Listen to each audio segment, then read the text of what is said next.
Hello and welcome to From Field to Skin, a series of interviews chronicling Ash Alberg's adventures in the Canadian fibre shed. Our 15th episode features Alana from Tin Forest Farm and was recorded in July 2019 on Treaty 6 territory. You can find Tin Forest Farm online at tinforestfarm.com or at Tin Forest Farm on Instagram. For more, follow at From Field to Skin on Instagram or visit fromfieldtoskin.com. So we're here at Tin Forest Farm, and why don't you introduce yourself a little bit?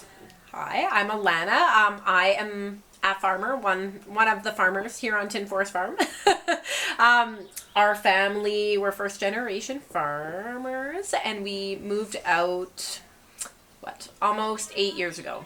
It was bare land, and we just started from scratch and built a shop house and then kind of expanded from there. And now we have horses and turkeys and chickens and sheep and cows and quail that my dog is currently trying to eat. Stand over there, right over there in the back corner. Yeah. There's Chubbs is trying to dig a hole. It's not working for him. But he's determined that he'll eat those quail. So yes, we are a bit of a funny farm and a small farm. And our plan, all of this happened very accidentally. We wanted to move out to the country and raise our kids out in the country and grow our own food was kind of where we started. Mm-hmm. And then the more that, it's like the rabbit hole that you go down. Yeah.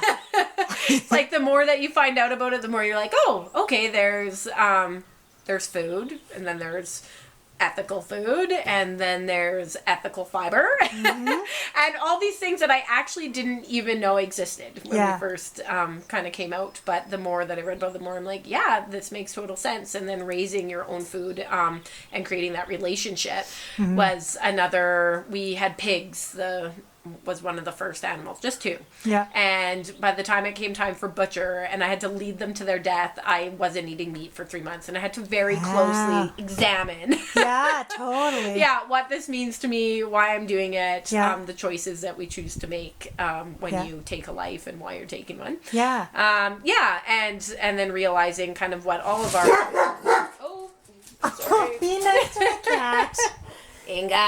Inga is totally as tall as Willow. I very rarely meet dogs that are as big as Willow. This is super exciting. Yeah. Inga's so cranky, though. She totally is the old lady. Yeah. The poor cat. Oh, yeah, sure. Now you're going to pretend to be friends. Yeah. The cat's like, I'm just going to swipe you. Inga's face. Be nice. Be nice, Inga. Yeah, it's like, I'm going to go this way. Oh. That's funny. All right, so when you take a life. Yeah, so when you take a life, what you do with it, and then you learn very quickly that there's more than just the meat that's on that being. Yeah. And so with sheep, we like the wool was very important, and then mm-hmm. learning what you do with all those things. So on a butcher day, okay, we typically, when we sell our meat, it has to go to a processor and be inspected. Right. And a lot of it, it's against the law to even get back, right? Like even the hides were stuff that they didn't want. Really? They were like, well, you know, and I didn't know that. Wow. So it was, that was a little bit weird. So when we do sell it, we have to look at that, and luckily we found some sort of agreement on the hides because even though they're not, specialty breed. No, but sheepskin hides are sheepskins are so useful as medical devices, as just like things for babies to keep them warm in crazy prairie winters. Yeah, it is. And after doing about 10, I realized they're not even that hard to do myself. Wait, you tan them? So I don't do a full tanning process, but to get them to the point that they can be a carpet or be used on furniture in our house, what I'll do is I'll get them fresh and I wet scrape them. So I use like a flesher, take off the inside, and then I string them up. Yep. And then I let them dry like that, and then I'll soap the side, and then card and brush it all out so that it's nice. So I have done some with salt, but the best way that I found it is just like that, to use them. Okay. And you can do the brains, like I've done different animals with the brains as a tan, and then I've done like smoking processes that some of my friends were nice enough to show me within their culture how they do that. Mm-hmm. It's a huge undertaking. process. Yeah, I've heard. It's like a community thing. Yes. It's like everybody comes together and helps out. Yeah. So we did a one weekend. We got to go out to their land, and we actually did it traditionally by getting water from the river and using traditional elk bones and things that they'd make their tools out of, and yeah, it was cool, and it was a very big process, and I was like, I cannot see how that's sustainable in my life. Yeah, for sure. So I'm like, oh. So I've found a way that I've tested out on a few hides that if I'm using them as a carpet or on a piece of furniture, I can soften them over a cord too, but they don't have the brains to keep them the brain tanning to keep it soft. Yes. Leather soft. But yeah, even with the brain tanned leather though, I did find it doesn't stay 100%. Like you still have to do some softening if it gets wet. Right. Yeah, that makes sense. Yeah, so no, it works for indoor use or, on a deck or things like that. So trying to use as much of the animal as possible. Yeah. We get back all the organs and they're either first choice consumed by humans and otherwise dog food and cat food and other things. So so it was a big learning curve about that. And then the wool, and then you shear sheep and you have like mounds of wool and you're like, what am I doing with this? Right, because regardless of whether you're raising them for meat, sheep, or whatever, like you have to shear them. Yeah. So it's it's a byproduct, and it's funny because people are like, well, I didn't really know there was a market for that. I'm like, well, there is and there isn't. Yeah. So depending on how you're raising them. Yeah, totally. Yeah, you're like, all right, but we're really lucky because our custom woolen mills, which it's about 2.5 hours from us, so it's not that far. So we drive it down there. I make my kids come on a tour. Nice.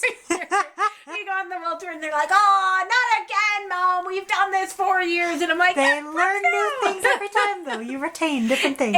That's just it. And I just love seeing, and it's 1900s equipment, which I just love. And I love the people that run and use it, and that's a service that's available here. Yeah. So we take down there and we get yarn made, and I just kind of send out anybody who wants pillows or comforters, and then any custom orders that come in, then get done with that. And so far we've been using up everything that way. So cool. Yeah. That's us and our farm. And other than that, we do like grass fed and finished beef and lamb, a little bit of chicken and a little bit of turkey, but we are like very small scale, so it's mostly friends, family, and then it's custom order. So if you give me your order in the spring, then I will grow it for you, but we don't do farmers markets. And a big piece of what we do is actually education and like connecting kids and families to their food. Cool. People in general, anybody. It's not, but my background's early childhood. So that's kind of where the kids come in. And why we moved out here was teaching our kids about food. Yeah. So it kind of grew within our neighborhood, and then it grew within, our city friends. And I love seeing kids are so honest. Yes. Yeah, they are. To a fault. Yeah. I love it though. Yeah, and like the expressions that they have, and like they'll ask the tough questions, not even knowing they're tough questions, right? That really make you think like, is this what we want to be doing? How are we doing things? What does that look like? And then seeing a big disconnect that I've noticed between kids and people in general, and knowing where their food's coming from. Yes. Yeah, even steak. Like I've talked to so many kids that just think steak come from the store. Yes. Yeah, and that's the tricky bit, right? Is like people who are making decisions without having the education behind it or the knowledge behind it to make a fully informed decision. And that fully informed decision is still then couched within whatever your personal circumstances is. Like you can know everything about how food can be ethically grown and harvested and all that, but if you're on a super tight budget and living below poverty line, it's going to be trickier unless you're growing it yourself or you have direct connections to be able to get that food. Yeah. But you still have the knowledge. Yes. And so that's an important aspect. Yeah. And then there's lots of folks who do have the resources to be eating in a more ethical manner, but they don't have the knowledge, and so they just make purchases without understanding why they're making purchases, or they go based off we were talking earlier about like people who go off of certifications without understanding what do those certifications actually mean. Like just because it's organic doesn't actually mean that it's automatically better for the environment or better for your health. Yeah. So. No, that's so true. In the carbon footprint of your food, and seeing that stuff coming from South Africa to local feed mill, and it's like this is crazy. Yeah, but it's certified organic, so yes, therefore that's right. So therefore, it's good for you. Yeah. So yeah, there's and just doing the research and digging into that and yeah, asking those questions and learning. So it's been a huge, we call it like an experimental station out here. Yeah. We just kind of experiment, and it's like, you know, we've got lots of that won't work, or you have to be doing this, and we just kind of try things. Like I've learned that even if people say that things won't work, or you do the research and you're like, well, you know, it doesn't look like it should work, sometimes it works. Right. Yeah. Right. And just finding what works for you and how you want to farm and hi Tilly. Like, I want to be involved in this conversation. Yeah. But yeah, what's important to you? So we've been figuring that out and learning as we go, and having kids on the farm and having even that chance, even not even the farm, just in nature in general. Like I just find nature itself is healing. Yeah. So just being able to be out there and knowing how much in nature is edible, like dandelion, you know, like all those things that, you know, we're spraying in town are actually super useful. Yeah. Yep. Really, really good for you. Yeah. Right. And, and I think when there's so much crisis around food and food security and things, it's like, it's right here. Like, it's like wanting to grow and we're killing it with a chemical. Yeah, exactly. Well, and all the food that goes into food waste, like Ingrid, you know, with leftovers, then I think the organization, she was saying that they've managed to, last year alone, they redirected 360,000 pounds of food from the landfill into food banks. Yes. And it's like,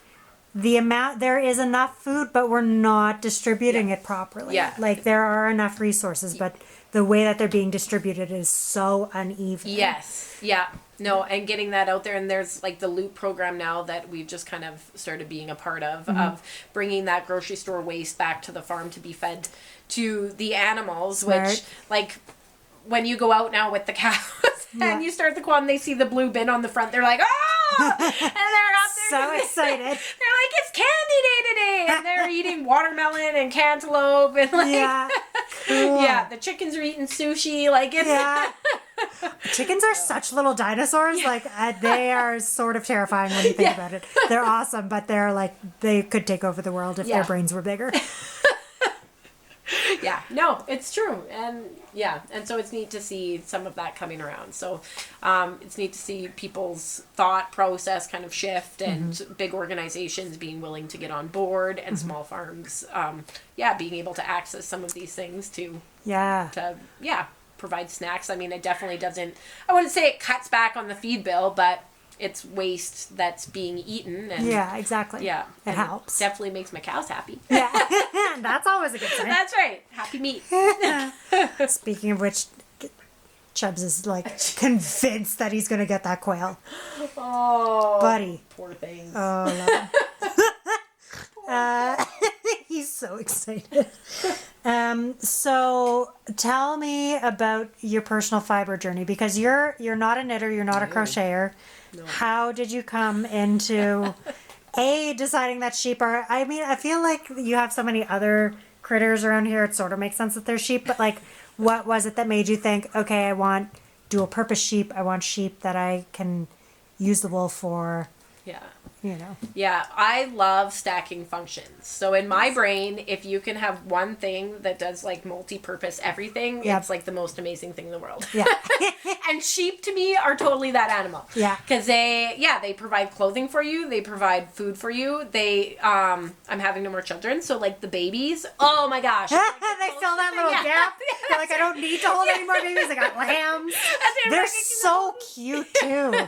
Yeah, so they can go out and you get that like baby fix of little lambs, and then they get big and you're like, off with you. Like, you know, I don't have to watch you for the next 18 years. Yeah, not responsible for you other than, well, I mean, sort of responsible, but differently. Yeah, and I always say with kids and with animals around, they are the perfect animal. Because they could bite if you are really, really, but it's not in their nature. Right. They don't kick. Yep. They'll run away from you, but there is literally not a dangerous thing when being supervised. Right, yes. Yeah, that kids can get into trouble with. So when we were Yeah. moving out here and we like don't want our kids being couch potatoes sitting in front of things while we're like farming our asses off out Yes. here. Like, Yeah. we want them to be involved, and they love it, and they can be. And from the time they were babies, they're out there with us, you know, in every aspect of what we do with the sheep. Yeah. Cows, it's not the same story. Neither with horses. Right. Yeah, exactly. Chickens like are having to definitely be more safe. mucky and dirty. Yep. Though they do a lot of chicken cuddling. But yeah, so they just actually felt like a perfect fit on our farm, and I'm game for trying anything once. So Yeah. it's like, okay, and they stuck, and they're actually the thing, like, we're just kind of experimenting, but financially they have been covering their own costs as Nice. an operation. Yeah, like we do direct meat. Yep. And it's pasture raised, finished, rotational grazing. So it's good. There's definitely a market for that and people like that. And then wool is kind of your byproduct Yeah. of what you get. So when I was looking, knowing nothing about, like, I thought a sheep was a sheep was a sheep. So Yeah. a fleece was a fleece was a fleece. And then we were homeschooling for a bit with the Waldorf kind of school. And a big Yeah. piece of that is like start to finish. Like, how do you Right. do things? So actually it was grade 2. That was a unit on sheep and going to a farm and visiting sheep. And I'm like, oh, we have that. And then you learn how to like cart the wool. Well, what's this? So Yeah. Kinda Some go- yeah. of Waldorf grade 2 curriculum. It did, it totally That's amazing. yeah, so ta-da! That's how I learned how to spin, was from Waldorf grade goodness. 2 curriculum. That is fantastic. I love that. Yeah, and connected with, like, my mom was like, there's this local lady that you have to meet that does, like, spinning, and it's at our little heritage museum in town, and once a week, and it's free, and so I went one time with my daughter, and we're like, well, for homeschool, we're doing this, so can we, like, and they were amazing, and they just, like, welcomed us into their fiber community, and basically from there, taught my daughter how to knit. They tried to teach me how to knit. It didn't really work for me, but I can do it if I have to, but... You'd rather not. Yes.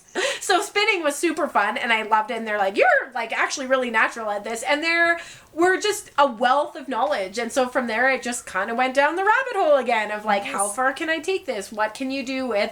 We have tuna sheep, and then we had the baby doll South Downs, and so the different fiber and kind of what they use. So they're not that great. They're not a BFL, Yeah. which would be my number one. Which.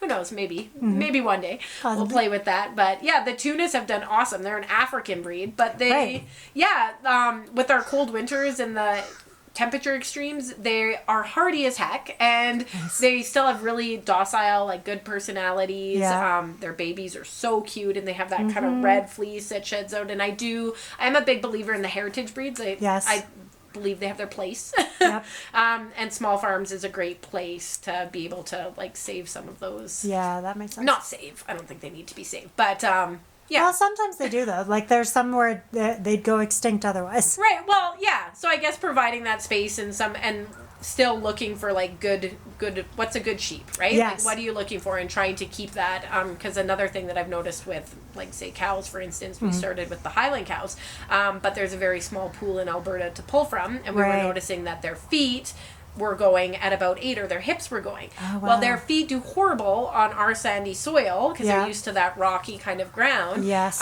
And then the genetic pool is really small to pull from, but Right. because they're a pure breed and heritage, people don't call what should be called. So they're because they can get a top dollar for something as long as it's alive, right? no. So some of those standards, Yeah, are a little too lax. yeah, and that's like a bit of learning that a friend of mine who's a big 4-H person all the way through was like, oh wait, you got to look at confirmation, you got to look at this, because what is it like? It has bad feet at age 8, and then what? Right. Yeah. Exactly. Yeah. So. Yep. Yeah. So with sheep, I've been learning, taking that and not just saving everything, but like what is actually good, right? Like Right, what yeah, genes do exactly. we want to save, and who's good lambers, and trying to keep track of all that so that you could have good heritage stock. Yes. Yeah, which I'm working on. Not like it's not there yet, but It's understandable. You Yeah. got some time. yeah. Yeah. Yeah. I didn't even think about, but that does seem to be a thing every year. Of course, it's a thing, but like I'm not a farmer, so I don't think about it until lambing time comes around, and then everyone's like, "Well, we had problems with this sheep last year, and we're having problems again. We probably should have culled her last year. We probably shouldn't have brought her this year." And Yeah. and that's a big part of it. It's not just do they grow good meat or do they have a good fleece. It's like their general overall health, is this something that is good? And if not, then like if they have a beautiful fleece but they don't lamb well, then do you decide to just keep them until they die? Or like do you try and figure out how to keep the genetics but like do it in a way where it's maybe they're not being lamb but like you, I don't know, AI somehow gets involved? Yeah. Yeah. Yeah, no, there's that, and those are all the things that you kind of just, and I find it's a per sheep basis, right? Like, how much do I love that one? Well, you're a little jerk, so yeah, that's right. Yeah. You'll make a really good supper. Yes, yeah, no, for sure. So, yeah, that is that the right? I don't even remember what the question was. Did I answer Personal fiber journey? Yeah, I think you did. Okay. Yeah, that's my personal fiber journey, and it's been interesting. And then learning about the sustainability of clothing and kind of like even fashion trends and how quickly they come and go. And and then learning like just the actual hard work of what it takes to learn that knowledge, especially not growing up in it. So having to go out, find that knowledge, find the people that are willing to teach you about that and what's even good in that. And then doing something from fleece to a finished product. Yeah. Yeah, there is huge time involved in that, and knowledge and skills and like everything, right? Yep. And it made me realize how much across our culture it's not valued at all. Yep. Right? And you have these lovely people that are knitting things up and whatever and putting their love and energy into stuff and can't pay their bills. Yes. And then we have big, huge corporations where you have children working in factories and there's millionaires sitting at the top. And like, how is that okay? Yeah, exactly.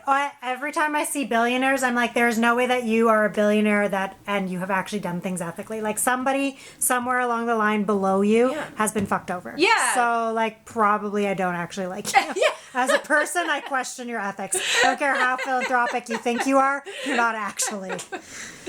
Yeah, because it takes a lot of time and energy to really do things ethically and yeah. So yeah, that's kind of been, and I'm still very much on my fiber shed journey. Like there's so much more that I have to learn, and and I think it's just one of those things that evolves. Yeah. So what do you think stops people from getting involved in the fiber shed to begin with? Knowledge, like it not being out there for sure, accessible. And then I think it's kind of another one of those things in our society where it's like you hear bad news every day and you eventually just tune it out, right? Yeah, totally. So it's like, am I willing to invest in the time, the knowledge, how easy is it to run into Walmart? Yes. So people shop at Walmart. Yeah. Everyone knows Walmart is an asshole. Yeah. But everyone still goes there, right? Like, totally. So, or not everyone, but a large majority of the population, or they wouldn't be there. Yep. Right? So you just, and I just kind of feel like that's how it is with fiber shed too. Yeah. It's it takes commitment financially, and searching out what is, and then when you start asking those questions, like when I was talking about our feed, right? And we're looking at feed and where it's coming from and what do percentages actually mean, right? Yes. So like what does fiber, when you read a tag, like I don't know what a lot of that stuff's made out of, right? Yeah, exactly. Yeah. Yeah. So even learning that is like another complete learning curve. Yeah. Yeah. So what's an easy way then for somebody to get involved, do you think? Well, I definitely think, like, if you're a knitter or you're into the community arts, like, finding that local fiber community is a very, huge way. And then I think even fiber community and farmer coming, like this. Yeah, right? yeah, totally. Like, making those connections and find, because I wouldn't know what you're looking for unless you're telling me, right? So, like, to me, a sheep's a sheep, right? Yeah. Until I'm learning otherwise. So like I did my level 1 master spinners, which was on, to really learn like what, like I'm like, oh man, and then how you spin it's different, and then it, and it's not that it's like a bad sheep or a bad fleece or good fleece, right? Like it's not even that. What's your purpose? What are you doing with it? Like you want woolen, you want worsted, like all those things that I had no idea about. Yeah, so I think definitely that communication piece and just making those connections and out in the greater community as well. And even with meat, we have that conversation, right? Like when you're selling meat, or even with cows about the hides or the tongues or whatever, like all those byproducts, it's not waste. It's like it's totally usable. So let's use it. What happens, this is totally not related to, well, I guess it is related to fiber shed, but it's a side note. What happens to, because cows are not cheap critters to grow No. or to raise. No. So do the hides get put into the leather industry in Canada, or do you know what happens? Not unless they buy it, which I don't know exactly. Like, I don't know the full-on details, but I know a lot of times they just get ground, like they're picked up by the rendering truck. Really? Yeah, so like and then dog food or... Okay, that makes sense. So it still gets used, but it doesn't go into like food or anything like that? Yeah. Or not food, sorry, I meant fiber. Like leather, yeah. Interesting. But, and even that, I don't even know what kind of, like, where the agreement needs to be made. Like, if it's, like, I don't actually think it's with the processor. I think it's with the inspection. Yes. Like, the inspectors. Yeah, that makes sense. It's so tricky. Now my brain has gone sideways. So in your opinion, what does an ideal fiber shed look like? Oh, I don't even know. I'm just learning. Like, I don't even know that I could answer that. An ideal fiber shed looks like. I guess that connection, like having that relationship between and taking out the middleman. Yeah. And like really just, not like, or having those people, if those middlemen are in there, then having them share that education, them being that piece, right? Like that link of information, not just someone who's buying something from China and then making, making the buck on it and nobody knows any different. Like, yeah, exactly. Yeah. And those connections. So, I don't know. I think that makes sense though. Like that educational aspect is a massive part of it. I think because that it does end up being where the disconnect is that you have so many middlemen who at so many different steps of the journey that nobody, like tracking it back becomes so tricky. Like even just like for me purchasing yarn, making a point now of only working with Canadian mills who are only sourcing Canadian fibers. A big part of that has been being able to go to them and say, okay, like where are you getting this wool? And then they don't need to tell me like exactly how to get to these people, but for them to be able to say, this batch, we got this wool from these farms. And then for me to be able to say, okay, cool, now I can go to these farms, and then like me being able to track it back. I don't need the mill to do the labor for me as far as making those initial connections, but them just being able to say this is where it came from, and me then being able to say, okay, cool, I'm going to go and talk to them next. Because, that's the easiest way of being able to, unless you're doing it all yourself right from the beginning, which very few people do because it's also impossible. It's not impossible. That is a lie. It's not impossible. I know people who do it. Yeah. It's just massive amounts of labor, and you do have to prioritize what you care most about within that kind of scheme of things. And for me, I care most about the knitting and the dyeing. So somebody else can grow the sheep for me. But that's then, perfect because I know I will grow your sheep. There we go. Teamwork. But it's a funny thing. And then being able to understand the labor that goes into it all the way down the line. Like I have so much more respect for the farmers who are working with their animals, not only sheep, but across the board, because now I've met so many and I'm friends with so many, and I know the amount of work, and it's also solidified for me that I don't want to be a farmer because I want to be able to knit. And so this romantic idea of raising sheep in order to do my own clothes, I'm like, nope. Somebody else can do that. I will get the fleece from them, and I'm happy to process from there. Yeah. But even then, I'd rather go and talk to my friends who own mills and get them to do it on their machine, so I don't have to do it by hand all the time. Yeah. But like being able to respect everybody's work, so that then also it's easier to do exchanges, whether it's financial exchanges or energy exchanges or barters or trades or whatever. Yeah. That you all know and understand the work that's gone into something, which when we're working with giant corporations that are largely faceless and make a point of being faceless and make a point of being so obtuse that it's impossible to track all the way back to things, then it's, you don't have that same value. Like you don't appreciate what has gone into the processing of something from the beginning. Yeah. Yeah. No, that's totally what I think would be best. And now you got my brain totally turning on that. I'm like, I need to think more about this one. But yeah, like that relationship, right? And I think that, I mean, for me, it always goes back to relationship, right? And knowing, and even farm, like knowing where that farm comes from. If you don't visit it, you don't know if you... Yeah, if you actually... like the way, like, oh, great, you know, because we kind of get on this, like, Canadian thing or this Alberta thing or whatever our thing is to keep it local, right? And then it's like, okay, but that's great. In Alberta, we have huge industrial farms, and some of them can do a good job with their animals and some can't. So, let's, like, being able to really put your energy and your time and your money into... people that are doing it a way that you feel good about how they're doing it. Yeah, right? exactly. Yeah. So, and with mills or any of the rest, like, no.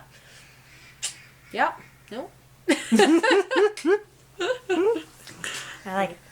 I love talking with farmers because you guys are so efficient with things. Like, it's almost time for supper. We're gonna get we're gonna go eat some beef. It's gonna be delicious. Yeah. Now you got me thinking about supper. Oh no. So what's next for you guys? Oh, as far as fiber goes, or farm in general? Or everything. What? Everything. Oh my. Okay. Well, that's really funny. It's funny because I mean we've only been out here almost 8 years, which is a very small time frame in the world of farming. Or life in general. But as we refine it, we kind of thought, okay, we're small, we just need to get bigger. And then this last year, we kind of like our equipment and stuff, we're at the point where all of that, we'd have to spend much money to get bigger into that, and time and energy and all that. And then it's like, okay, no, actually, we need to go smaller. So I think a lot of where our love with the farm is growing our own food. Having it as something like it is hobby, it's not our primary income. So being able to enjoy our time that we have here and do things well. Yes. That is definitely number one, because I'm not interested in doing it if I can't do it well. Yeah, totally. And feeling okay about, you know, the living conditions of the animals, and then also quality time with like our family and having our kids involved to a point to know about it and how to do it, but not to the point that it's like, I'm never going to stay farming. This is awful. So I think next is actually, we're at about 70 sheep are out there right now, and some will go for meat. But we're going to cut down actually smaller and really take a look at like those qualities, keeping really good quality stock. And same with our cattle, and then just really enjoying what we're doing. Like, the love of being on the land and being with the animals, and doing what we do well. Cool. So, yeah. I love that. That's kind of our next steps as of now. And then just learning more, because we're still very much at that learning phase of all of it. So just finding out what that next interest is and what that next journey is, and definitely like fiber, learning better. Like I'm going to take my year 2 spinning, which is more the alpaca and blends and things like that.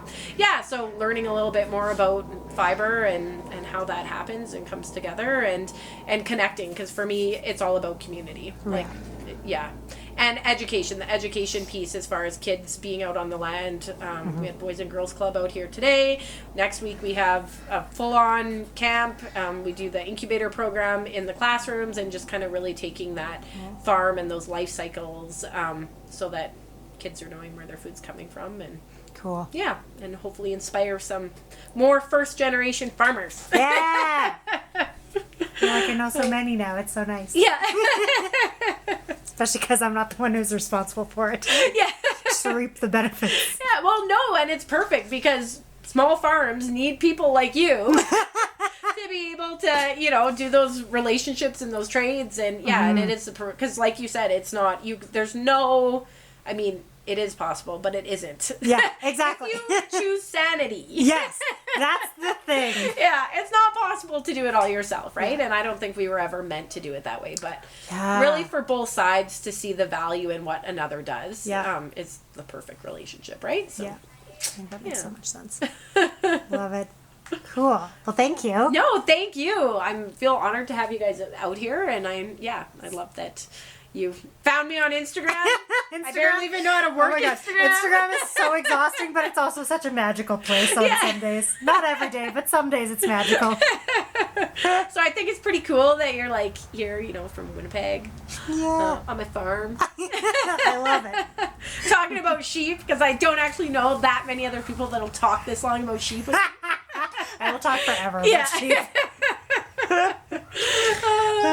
Cool. Anything else you want to add before we end? No, I'm sure I'll think of much to add after I watch this. Yeah. In September when it comes out, you'll be like, that and that. But, well, that's what you get. Perfect. Well, thank you very much.